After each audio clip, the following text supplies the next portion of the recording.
নমস্কার, কেমন আছেন সবাই? আজকের ভিডিওটি শুরু করছি আমরা শালিমার স্টেশন থেকে। আর আমরা এখন শালিমার স্টেশনে 2 নম্বর প্ল্যাটফর্মে দাঁড়িয়ে আছি। তার কারণ হাওড়া পুরী গরিবরথ এক্সপ্রেস ট্রেনটি শালিমার স্টেশনে 2 নম্বর প্ল্যাটফর্মে দাঁড়িয়ে আছে। আর সেই ট্রেনে করেই আমরা যাব ভুবনেশ্বর। 12881 পুরী গরিবরথ এক্সপ্রেসটির শালিমার স্টেশন থেকে ছেড়ে যাওয়ার সময় হচ্ছে রাত্রি 8:45। আর পুরীতে এই ট্রেনের টাইম হচ্ছে সকাল 5:10। কিন্তু আমরা যেহেতু ভুবনেশ্বর স্টেশনে নামবো, তাই ভুবনেশ্বরে এই ট্রেনের অ্যারাইভেল টাইম হচ্ছে রাত্রি 3:05 আর ডিপারচার টাইম হচ্ছে রাত্রি 3:10। আর এই ট্রেনটি পুরোটাই এসি 3 টায়ার। 12881 পুরী গরিবরথ এক্সপ্রেসটি প্রত্যেক সপ্তাহে মঙ্গলবার আর বৃহস্পতিবার ছাড়ে শালিমার স্টেশন থেকে। আর পুরী থেকে ছাড়ে প্রত্যেক সপ্তাহে সোমবার আর বুধবার। সেক্ষেত্রে এই ট্রেনের নাম্বার হয় 12882। আমরা নেমে পড়েছি এখন ভুবনেশ্বর স্টেশনে। আর এই ট্রেনটি এখানে 5 মিনিট দাঁড়াবে। আর এইটা হলো ভুবনেশ্বর স্টেশনের 4 নম্বর প্ল্যাটফর্ম। পুরী গরিবরথ এক্সপ্রেস শালিমার থেকে ছেড়ে প্রথমে দাঁড়ায় সাঁতরাগাছি, তারপর খড়গপুর, বালাসোর, ভদ্রক, জাজপুর, কেওনঝড়, কটক, ভুবনেশ্বর, খুর্দা রোড এবং সবশেষে পুরী। আমরা এখন দাঁড়িয়ে আছি ভুবনেশ্বর স্টেশনের 4 নম্বর প্ল্যাটফর্মে। আর এখান থেকে আমরা যাব হচ্ছে 6 নম্বর প্ল্যাটফর্মে। তার কারণ আমরা আজ যাব ভুবনেশ্বর রামকৃষ্ণ মঠে। সেক্ষেত্রে 6 নম্বর প্ল্যাটফর্ম থেকে রামকৃষ্ণ মঠটা যেতে আমাদের সুবিধা হবে। আমরা এখন চলে এসেছি 6 নম্বর প্ল্যাটফর্মে ওয়েটিং রুমের সামনে। আপনারা 4 নম্বর প্ল্যাটফর্মে লিফট পেয়ে যাবেন। লিফট করে প্রথমে আপনাদেরকে ওভারব্রিজে উঠতে হবে। তারপর সামনের দিকে এগিয়ে এসে আপনারা 6 নম্বর প্ল্যাটফর্মে আসার জন্য আবার লিফট পেয়ে যাবেন। সেই লিফটে করে নেমে আপনারা খুব সহজেই 6 নম্বর প্ল্যাটফর্মে চলে আসতে পারবেন। আর এটা হলো 6 নম্বর প্ল্যাটফর্মের টিকিট কাউন্টার। এবার 6 নম্বর প্ল্যাটফর্ম থেকে আমরা বেরিয়ে অটো ধরব এবং তাতে করেই আমরা খুব সহজে পৌঁছে যাব ভুবনেশ্বর রামকৃষ্ণ মঠে। বাঁ দিকে আপনারা পেয়ে যাবেন অটো স্ট্যান্ড, আর ঠিক তার বিপরীতে ডান দিকে আপনারা পেয়ে যাবেন ট্যাক্সি স্ট্যান্ড। চলুন তাহলে একবারে মঠে গিয়ে আপনাদের সঙ্গে আবার কথা বলছি। অনেকক্ষণই হলো আমরা পৌঁছে গেছি, কিন্তু মেন গেটের বাইরে ছিলাম। তার কারণ এখন যেহেতু ভোর রাত, তাই গেটে যিনি থাকেন তিনি ঘুমাচ্ছিলেন। অনেক ডাকাডাকির পর তিনি ঘুম থেকে উঠে আমাদেরকে মেন গেটটি খুলে দেন এবং আমরা মঠের ভেতরে প্রবেশ করি। মেন গেট থেকে গেস্ট হাউসটা অনেকটাই দূর। অবশেষে আমরা যখন গেস্ট হাউসের ঘরে পৌঁছালাম, ঠিক তখনই ঠাকুর মন্দিরে ঠাকুরের মঙ্গল আরতি শুরু হয়েছে। আমরা যেহেতু বাইরে থেকে সারা রাত ট্রেন জার্নি করে এসেছি, তাই নোংরা জামা কাপড়ে আর ঠাকুর মন্দিরে প্রবেশ করলাম না। দিনের আলো ফুটুক, তখন আপনাদেরকে ঠাকুর মন্দিরে নিয়ে গিয়ে ঠাকুর দর্শন করিয়ে নিয়ে আসবো। তার আগে চলুন আমরা আপনাদেরকে গেস্ট হাউসের ঘরগুলো একটু ঘুরিয়ে দেখাই।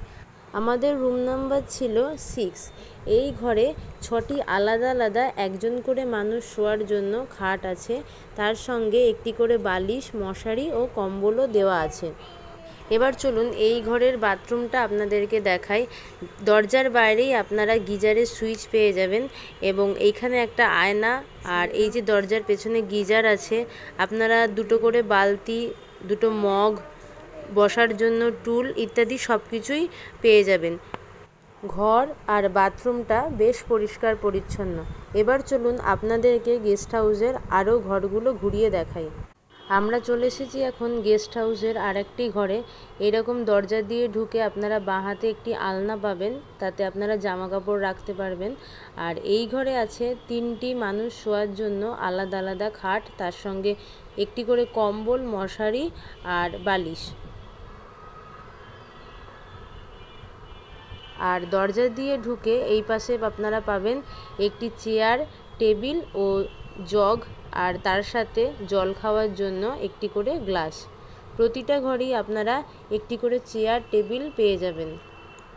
এবার চলুন এই ঘরের বাথরুমটি আপনাদেরকে একবার ঘুরিয়ে দেখাই। আর বাথরুমে ঢোকার ঠিক আগে এরকম লাইটের সুইচ আছে।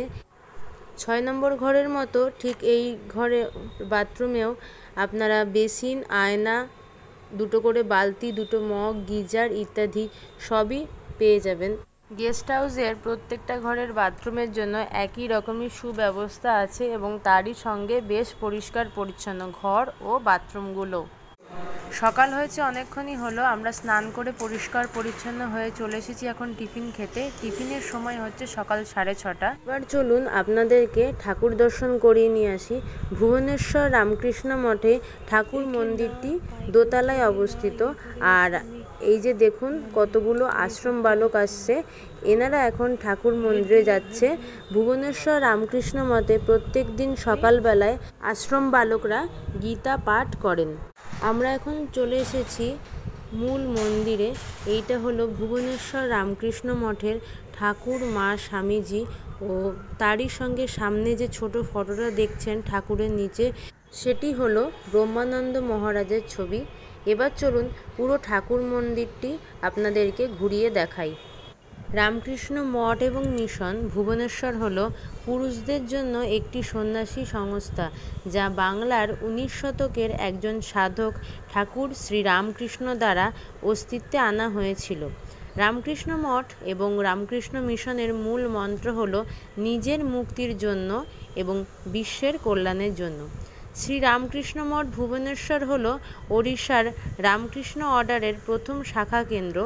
এটি 1919 সালে রামকৃষ্ণের প্রত্যক্ষ শিষ্য স্বামী ব্রহ্মানন্দ মহারাজ দ্বারা শুরু হয়েছিল। আমরা মন্দির থেকে বেরিয়ে চলে এসেছি, এবার যাব আমরা গেস্ট হাউসের দিকে। সামনে যে বিল্ডিংটি আপনারা দেখতে পেলেন ডান দিকে, ওইটা হচ্ছে খাবার ঘর। এবার চলুন আপনাদেরকে গেস্ট হাউসের চারপাশটা কেমন সেটা আপনাদেরকে ঘুরিয়ে দেখায়। আমরা যখন গেস্ট হাউসে প্রবেশ করেছি তখন ছিল ভোর রাত অন্ধকার, সে তো আপনাদেরকে আগেই বললাম। তাই তখন গেস্ট হাউসের চারপাশটা যে সবুজে ঘেরা শান্ত মনোরম পরিবেশটা আপনাদের সঙ্গে শেয়ার করতে পারিনি। এখন যেহেতু পাতা ঝরার সময়, তাই চারপাশে এরকম অনেক শুকনো পাতা আপনারা পড়ে থাকতে দেখবেন। আর ওই যে দূরে যে লাল রঙের বিল্ডিংটি আপনারা দেখছেন, এটাই হলো ভুবনেশ্বর রামকৃষ্ণ মঠের গেস্ট হাউস। এবার বলি, এই ভুবনেশ্বর রামকৃষ্ণ মঠের গেস্ট হাউসে আপনারা কিভাবে থাকবেন, এখানে থাকতে গেলে কীরকম খরচ খরচা, কতদিন আগে বুকিং করলে আপনারা এখানে থাকার অনুমতি পাবেন ইত্যাদি সব কিছুই আপনাদের সঙ্গে এবার আলোচনা করব।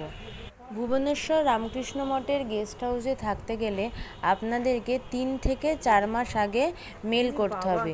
ভুবনেশ্বর রামকৃষ্ণ মঠের যে মেল আইডি আছে, সেই মেল আইডিতে, আমি মেল আইডিটি ডেসক্রিপশন বক্সে দিয়ে দেবো, আপনারা দেখে নেবেন।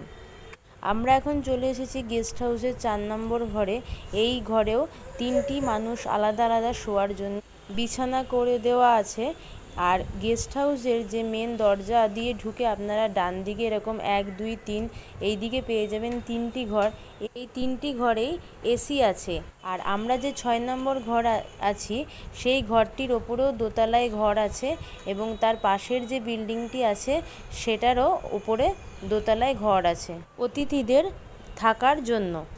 আপনারা মেল আইডিতে যখন মেল করবেন সেখানে উল্লেখ করে দেবেন আপনারা কতজন আসছেন, কদিন থাকবেন এবং তার সঙ্গে আপনার নাম, পুরো ঠিকানা ও আপনার ফোন নম্বর ইত্যাদি সব কিছু মেইলে উল্লেখ করে দেবেন। তার কারণ আপনার দেওয়া ফোন নাম্বারে মঠ থেকে ফোন করে আপনার সমস্ত ডিটেলস, মানে আপনি কোন ট্রেনে আসছেন, ট্রেনের টাইম টেবিল, ভুবনেশ্বর স্টেশনে ট্রেন কখন ঢুকবে ইত্যাদি সমস্ত কিছু জেনে নেওয়া হবে। এবার বলি, গেস্ট হাউসে থাকতে গেলে আপনাদেরকে থাকা খাওয়া সব কিছু নিয়ে কত টাকা দিতে হবে। আর এদিকটায় একটা অ্যাকোয়াগার্ড আছে, আপনারা যে দেখতে পাচ্ছেন লাল রঙের বাটনটা, সেইটা হচ্ছে খুব ঠান্ডা জল, মাঝখানেরটা হচ্ছে গরম, খুবই গরম, এবং তার পাশে যেটা আছে সেটা ঠান্ডা গরম মিশিয়ে, মানে 3 ধরনের জল আপনারা পেয়ে যাবেন খাওয়ার জন্য। এবার চলুন আপনাদেরকে গেস্ট হাউসের দোতলা থেকে একবার ঘুরিয়ে নিয়ে আসি। ভুবনেশ্বর রামকৃষ্ণ মঠের গেস্ট হাউসে থাকতে গেলে আপনাদেরকে থাকা খাওয়া সব কিছু নিয়ে পার হেড পার ডে 400 টাকা করে দিতে হবে।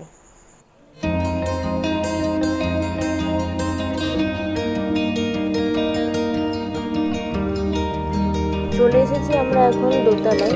চলুন এবার দোতলাটা আপনাদেরকে ঘুরিয়ে দেখাই। সিঁড়ি দিয়ে উঠেই ডান দিকে পরপর আপনারা ঘরগুলো পেয়ে যাবেন, আর এদিকে রয়েছে একটা বাথরুম।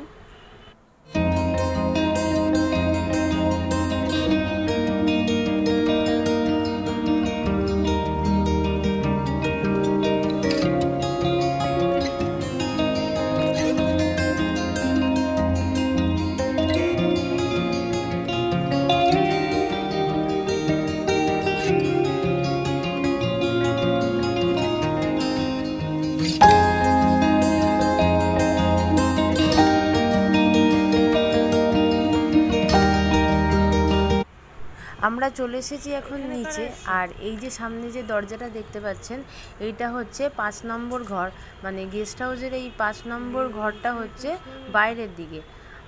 এবার চলুন আপনাদেরকে আর একটা জিনিস দেখাই। আমরা চলে এসেছি এখন গেস্ট হাউসের ঠিক পেছনে। ওই যে দেখুন দূরে লাল রঙের যে বিল্ডিংটি দেখছেন ওটাই হলো গেস্ট হাউস। আর এইখানে কি সুন্দর ক্ষেত মতো করা আছে, এখানে বিভিন্ন সবজিও চাষ হচ্ছে, তার সঙ্গে বিভিন্ন ফলের গাছ আছে, ফুলের গাছ আছে। আর আপনারা যে উঁচু পাঁচিলটি দেখতে পাচ্ছেন লাল রঙের, এই পাঁচিলের ঠিক ওই পারেই হচ্ছে মেন রোড। ভুবনেশ্বর রামকৃষ্ণ মঠটি একদম ঠিক মেন রোডের ওপরেই অবস্থিত। এই ভুবনেশ্বর মঠকে কেন্দ্র করেই আরও কিছু ভিডিও আসতে চলেছে। আজকের মতো এখানেই শেষ করছি। সবাই ভালো থাকবেন, সুস্থ থাকবেন, সাবধানে থাকবেন। দেখা হবে নেক্সট ভিডিওতে।